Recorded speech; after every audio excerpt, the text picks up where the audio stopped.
저는 하나님께서 모세와 대화하는 이 장면이 참 좋습니다.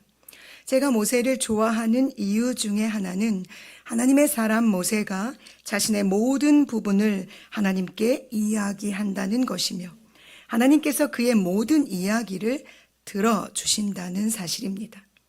기도를 하나님과의 대화라고 합니다. 그렇다면 오늘 우리는 모세와 하나님과의 대화를 통해 기도를 새롭게 배우게 되는 기회가 되기를 소망합니다. 지금 모세의 기도의 주제는 과거의 실패를 어떻게 극복하고 일어나 하나님의 사람으로 사명자로 다시 설 수 있는가입니다.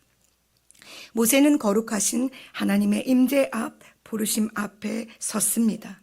그랬더니 그가 잊어버리고 있던 과거의 실패와 상처가 다시 그의 발목을 잡고 주저하고 머뭇거리게 합니다.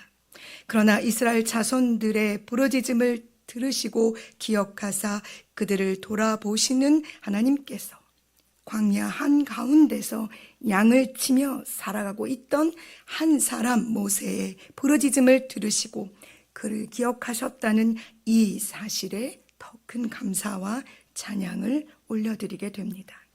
모세가 하나님께 올려드리는 자신의 연약함을 하나님께서 어떻게 다루시는지를 들여다보십시오.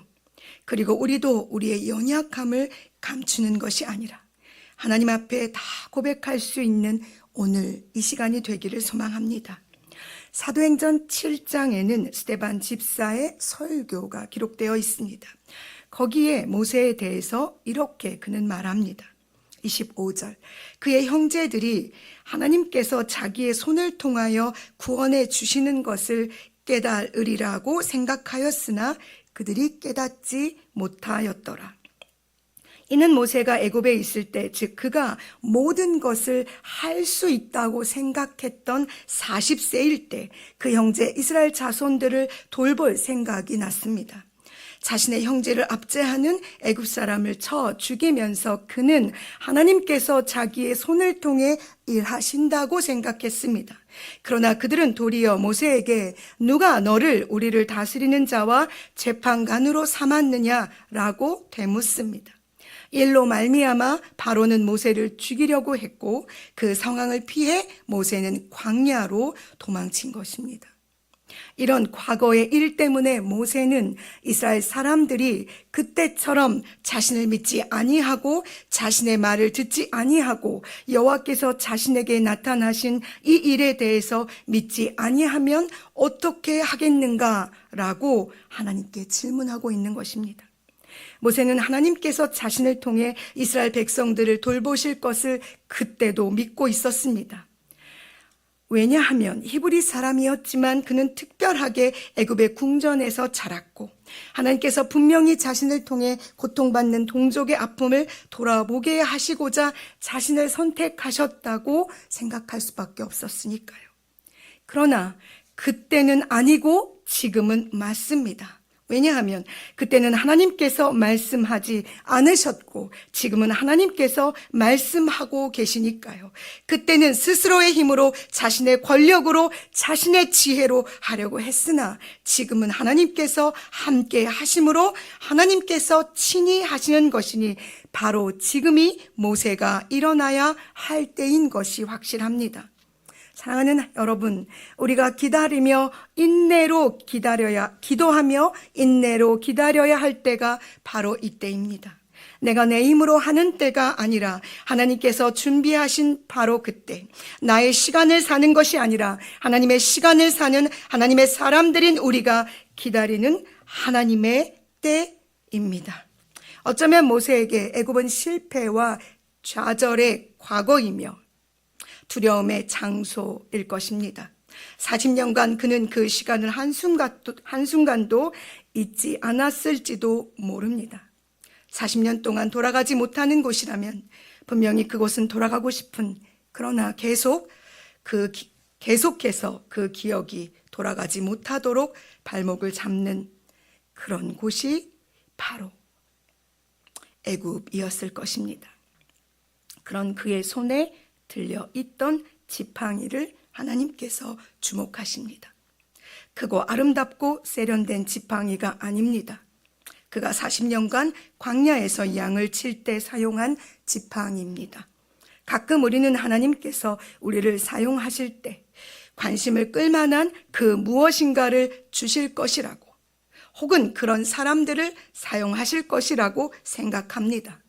그러나 하나님의 방법은 그 기대를 벗어날 때가 더 많습니다.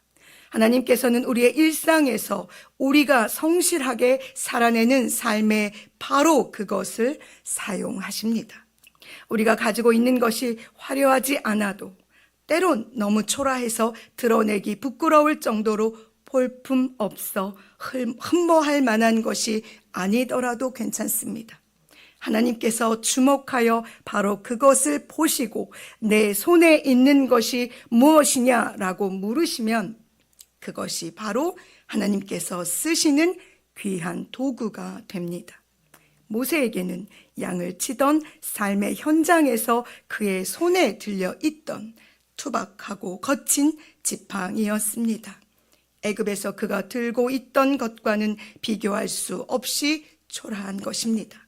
그러나 20절에 모세가 하나님의 지팡이를 손에 잡는 순간 그 지팡이는 모세가 마지막 숨을 다하는 순간까지 하나님께서 그와 함께 하신다는 증거가 되었습니다.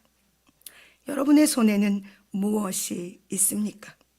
차마 부끄러워 내놓을 수 없는 바로 그것을 하나님께서 주목하여 보신다면 그것은 여러분과 제가 이 땅에서 살아가는 모든 순간에 하나님의 능력을 드러내는 증거가 될 것입니다. 그러니 과거의 실패와 좌절이, 돌아가고 싶으나 돌아갈 수 없는 상처가 여러분을 광야에 머물러 있게 하지 않도록 여러분의 이름을 부르시는 하나님을 향하여 나아가시기를 간절히 소망합니다. 사도행전 7장 22절에서 모세가 애굽 사람의 모든 지혜를 배워 그의 말과 하는 일들이 능하더라 라고 기록하고 있습니다.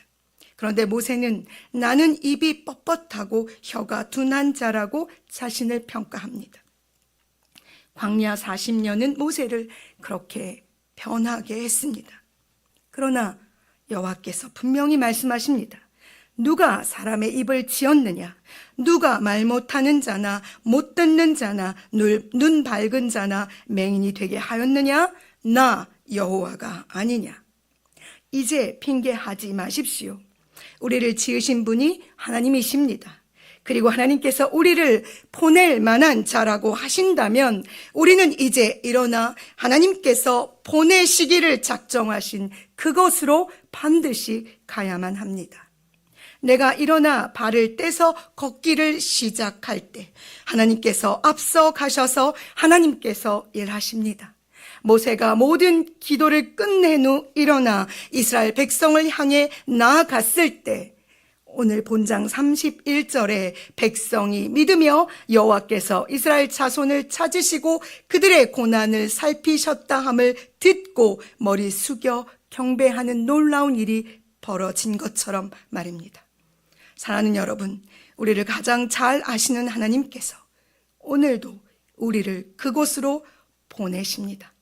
그러니 일어나 우리에게 허락하신 그곳에서 우리의 손에 들려있는 하나님의 지팡이가 하나님의 능력을 드러낼 수 있도록 살아냅시다. 하나님께서 우리와 함께 거기에도 계십니다.